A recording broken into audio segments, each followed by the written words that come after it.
Hello everyone, welcome to let's rebooted channel. Please subscribe जरूर करिए, like करिए।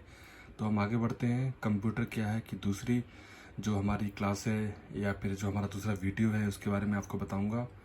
तो पहले वाले वीडियो में हमने पढ़ा था कि कंप्यूटर क्या होता है, उसमें हार्डवेयर्स और सॉफ्टवेयर किस किस तरीके के होते हैं, उसकी प्रोसेसिंग कैसे होती है और उसका जो मूल सिद्धांत है वो क्या होता है। उसके लिए आप पहले वाले वीडियो में जाके देख सकते हैं। चलिए दोस्तों, दूसरा जो आज हमारा लेक्चर है वो है इनपुट डिवाइस पे। हम जानना चाहते हैं कि इनपुट डिवाइस और आउटपुट डिवाइस क्या होती है। तो दोस्तों, जो कंप्यूटर हमारा सेट होता है उसमें जो जो हम इनपुट जो हम डेटा देते हैं, जिसके माध्यम से डेटा देते हैं, वो सब हमारी इनपुट डिवाइस होती हैं। जैसे कीबोर्ड। अब आप कीबोर्ड लगाते हो, कीबोर्ड से कुछ भी टाइप करते हो वो आपको कंप्यूटर पे सामने दिखता है। माउस माउस से हम कुछ भी अपना जो है फंक्शनिंग करते हैं, एक्सेस करते हैं, या फिर पेंट में जाके कुछ ड्रॉ करते हैं, कुछ करते हैं। तो माउस भी एक तरीके से हमारा इनपुट डिवाइस है। अब आता है स्कैनर। आपने हमेशा डॉक्यूमेंट स्कैन जरूर कराए होंगे या भी खुद करते होंगे। तो आप क्या करते हैं, आप उस डॉक्यूमेंट को एक स्कैनर के अंदर रखते हैं और उसे कमांड देते हैं, तो वो आपको सामने स्क्रीन पर दिखाई देता है। तो इसका मतलब स्कैनर एक इनपुट डिवाइस है, क्योंकि डेटा को इनपुट दे रहा है कंप्यूटर को। माइक्रोफोन। माइक्रोफोन हम लगाते हैं। आपने बहुत सारे माध्यम से वीडियो कॉन्फ्रेंसिंग की होगी, अपनों से बात करी होगी, तो माइक्रोफोन का इस्तेमाल करते हैं। माइक्रोफोन की जब हम लीड लगाते हैं और हम जब उसमें अपना ऑडियो इनपुट देते हैं, तो वो एक इनपुट डिवाइस ये माइक्रोफोन कहलाता है। क्योंकि जब आप ऑडियो इनपुट देते हैं तब वो सीधे कंप्यूटर में जाता है, डेटा सेव करता है। Light pen. ये एक टच पेन होता है। जो लाइट पेन आपने देखा होगा बहुत से मोबाइल और लैपटॉप के लिए आते हैं साइड में, जो हम जैसे मतलब नॉर्मली एक पतला सा होता है, उस पर टच करते हैं हम। कीबोर्ड की जगह पे, माउस की जगह पे हम टच उसको लाइट पेन टच करते हैं। तो वो एक इनपुट डिवाइस है, क्योंकि हम उसके माध्यम से हम इनपुट दे रहे हैं। Barcode reader. अब देख, आपने देखा, आप बहुत प्रोडक्ट खरीदते हैं, कुछ भी खरीदते हैं, छोटी सी लाइन ही बनी रहती है बारकोड रीडर की। आपने देखा होगा इस टाइप से, इस तरीके से कुछ छोटे छोटे छोटे छोटे कुछ नंबर लिखे होंगे इस टाइप से, ऐसे करके बारकोड रीडर होता है। तो इनको जो रीड करता है वो कैसे आइडेंटिफाई होता है, तो एक बारकोड रीडर आता है, वो कुछ इस तरीके से होता है, इस तरीके से ये होता है, ये इस तरीके से, ये इसमें एक हैंडल टाइप का होता है और ये केबल होती है। तो ये जो होता है ये आपका बारकोड है। जब आप इसे बारकोड को स्कैन करते हैं तो उस डेटा का इनपुट जो है कंप्यूटर में सामने दिखता है।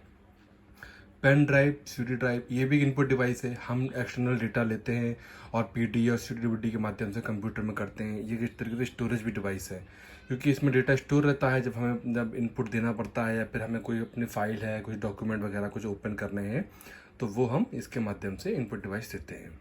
तो मुझे उम्मीद है आपको इनपुट डिवाइस क्लियर हुआ होगा। चलिए बात कर लेते हैं आउटपुट डिवाइस क्या होती है। तो आउटपुट डिवाइस भी आपने बहुत सारे लोग अवेयर होंगे। देखिए, आउटपुट डिवाइस जो हमें बाहर इनपुट देता है, कंप्यूटर जो हमें दिखाता है वो हमें आउटपुट दे रहा है, अपने अंदर से आउटपुट दे रहा है। जैसे सबसे पहले देखिए प्रिंटर। प्रिंटर लगाते हैं, हमने कंप्यूटर का कोई भी डॉक्यूमेंट, हमने कोई फाइल टाइप करी, कुछ भी बनाया और हमने उसे जैसे कमांड दी, कंप्यूटर में हमने कमांड दी, वो हो गया इनपुट। और कंप्यूटर ने हमें उस कमांड के माध्यम से, प्रिंटर के माध्यम से जो पेपर हमें बाहर निकाल के दिया हमारी फाइल का, वो हो गया आउटपुट। तो ये हमें आउटपुट दे रहा है। हम डायरेक्टली प्रिंटर में कोई भी इनपुट नहीं दे रहे हैं, हम इनपुट दे रहे हैं कंप्यूटर में कमांड, लेकिन आउटपुट हमें दे रहा है ये प्रिंटर।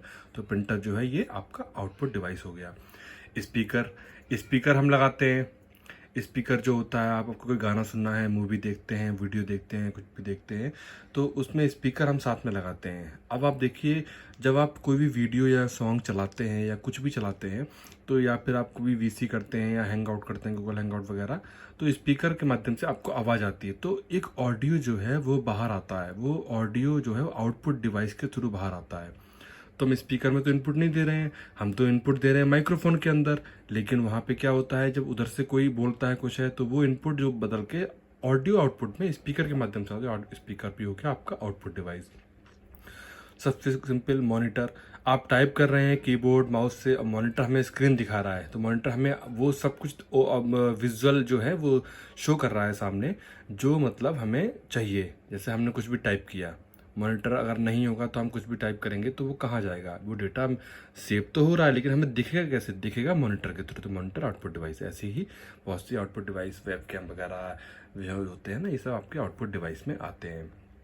तो दोस्तों, ये आउटपुट डिवाइस और इनपुट डिवाइस मुझे उम्मीद है क्लियर हो गया होगा आपको, है ना। तो चलिए अब हम नेक्स्ट टॉपिक छोटा सा लेते हैं, ऑपरेटिंग सिस्टम, है ना।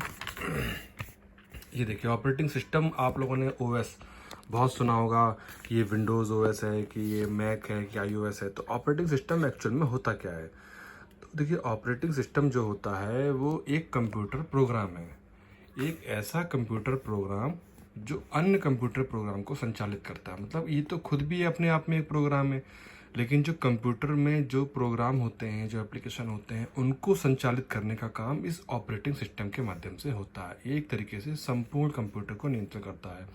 अगर किसी कंप्यूटर में ओएस नहीं होगा तो वो कंप्यूटर बेकार है, वो ब्लाइंड हो जाता है, उसमें किसी भी एप्लीकेशन का कोई भी यूज़ नहीं रहता है। चलिए थोड़ी सी इसकी विशेषताएं देख लेते हैं जो जनरली मालूम होनी चाहिए। तो देखिए ऑपरेटिंग सिस्टम की विशेषताएं, ये प्राइमरी मेमोरी को ट्रैक करता है। अब देखिए प्राइमरी मेमोरी जो रैम, मैंने आपको पिछले वीडियो में बताया था, रैम जो होती है वो हमारी जो प्राइमरी मेमोरी कहलाती है।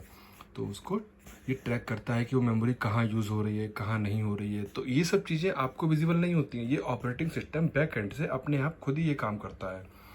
तो आपको तो केवल डेटा दिखता है, जो विजुअल आप देखना चाहते हैं वो दिखता है।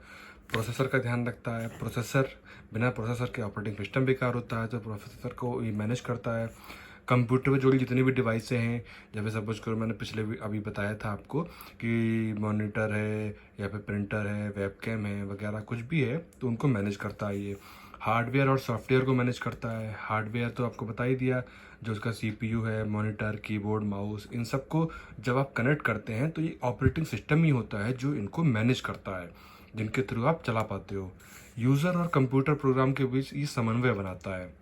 मतलब मैं एक यूज़र हूँ या आप कोई यूज़र हैं, आप कोई प्रोग्राम चलाना चाहते हैं कंप्यूटर में, तो आप जो कमांड देते हो उस कमांड को ही प्रमोट करके वो वही कर देता है जो आप कमांड दे रहे हो, जो आप चाहते हो। तो ये करता है ऑपरेटिंग सिस्टम। उसको पता है कि इस कमांड से कौन सा आउटपुट देना है, ठीक है। एप्लीकेशन को रन कराना, बहुत सारी एप्लीकेशन जो होती हैं, गेम्स वगैरह होते हैं, वो आप चलाते हैं, है ना, तो वो सब ऑपरेटिंग सिस्टम ही जो होता है वो इसको मैनेज करता है। और जितने भी आप काम करते हो कंप्यूटर पे, उनके रिकॉर्ड को रखता है ये ऑपरेटिंग सिस्टम। आपने कोई फाइल बनाई, आपने सेव कर लिया, आपने कोई डेटा इनपुट किया पेन ड्राइव से, सीडी ड्राइव से, उसको कॉपी किया, पेस्ट किया, उसको संभाल के रखता है हार्ड डिस्क में। और जितने एप्लीकेशंस हैं, जितनी प्रोग्रामिंग फाइल्स वगैरह हैं, वो सब संभाल के रखता है ऑपरेटिंग सिस्टम। इसलिए जब तक ओएस सही रहता है तब तक आपके सारे प्रोग्राम, सारे डॉक्यूमेंट, सारा कंप्यूटर सही चलता रहता है। लेकिन जब भी ओएस में गड़बड़ी आएगी, ओएस ख़राब होगा, करप्ट होगा, तो आपके ये डॉक्यूमेंट भी करप्ट होने की संभावना बनी रहती है। चलिए कुछ प्रमुख ओएस जो हैं आपने सुने हैं उनके बारे में देख लेते हैं। विंडोज़ सबसे पुराना एमएस डॉस था, उसके बाद विंडोज़ सबसे ज़्यादा यूज़ किया जाने वाला, यूज़र फ्रेंडली, है ना। ये आपको जनरली हर कंप्यूटर, हर मतलब घर, ऑफिस में मैक्सिमम आपको विंडोज़ मिलेगा। मैक ये होता है जैसे एप्पल के आईफोन वगैरह, एप्पल के जो कंप्यूटर आते हैं उनमें आपको मैक ऑपरेटिंग सिस्टम मिलता है। लाइनक्स, उबंटू, ये सब प्रोग्रामिंग है, ये हाई लेवल जो प्रोग्रामिंग होती है वो इन ऑपरेटिंग सिस्टम्स के थ्रू होती है। एंड्रॉयड सभी अवेयर हैं, iOS एप्पल का है, एमएस डॉस सबसे पुराना है। तो ये सब ऑपरेटिंग सिस्टम में एक प्लेटफॉर्म देते हैं। तो आशा करता हूँ कि आपको ये ऑपरेटिंग सिस्टम जो है और ये इनपुट और आउटपुट डिवाइस आपको क्लियर हो गया होगा, है ना। चलिए अब मिलते हैं अगले वीडियो में कुछ अलग रोचक जानकारी के साथ और एक नए लेक्चर के साथ। और जैसा कि मैंने बताया था कि आपको बस एक दो प्रोग्राम के बाद, एक दो वीडियो के बाद मैं आपको सीधे कंप्यूटर पे ही आपको पूरा सिखाऊंगा। कंप्यूटर को स्टार्ट करना, उसके प्रोग्राम करना, प्रोग्राम को डालना, एप्लीकेशन डालना, इंस्टॉल करना, और उसके हर एप्लीकेशन को भी समझाऊंगा, जैसे उसमें MS office, word, Adobe, paint, है ना। तो ये सारी चीज़ें आपको लगातार इस पर मिलेंगी, ठीक है। तो कैसा लगा वीडियो, आप सब्सक्राइब और लाइक ज़रूर करते रहिए। उम्मीद है कि ये आगे आपको यूज़फुल रहेगा, ठीक है। Thank you.